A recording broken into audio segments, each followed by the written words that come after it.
Today I'm going to teach you how to frame blend in DaVinci Resolve. Frame blending is a powerful technique that helps smooth out high frame rate footage and create motion blur effects, giving your videos a more cinematic and polished look. Let's walk through the process step by step. First, you'll need to open your DaVinci Resolve application. Once you're in, you'll see several tabs at the bottom of your screen. These tabs represent different workspaces within Resolve, each designed for specific tasks. For frame blending, we need to work in the Fusion workspace. So go ahead and click on Fusion at the bottom of your screen. This is where you'll be able to access the node-based compositing tools that make frame blending possible. Once you're in the Fusion workspace, look for the median in node. This node is part of your node tree and serves as the starting point for adding effects and adjustments to your footage. Click on the median in node to select it.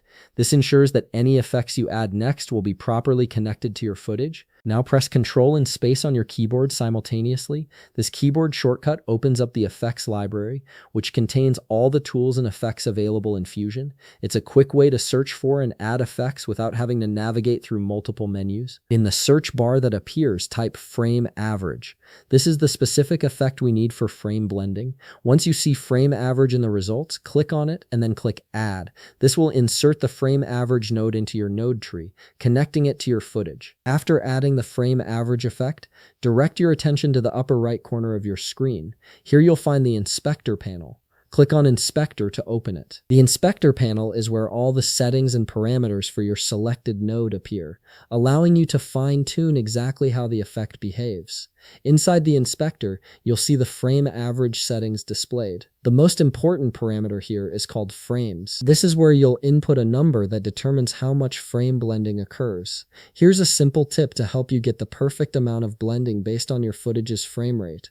If you're working with footage shot at 120 FPS, input a 1 in the frames field. For footage shot at 180 FPS, you'll want to put a 2. And if your footage was captured at 240 FPS, input a 3.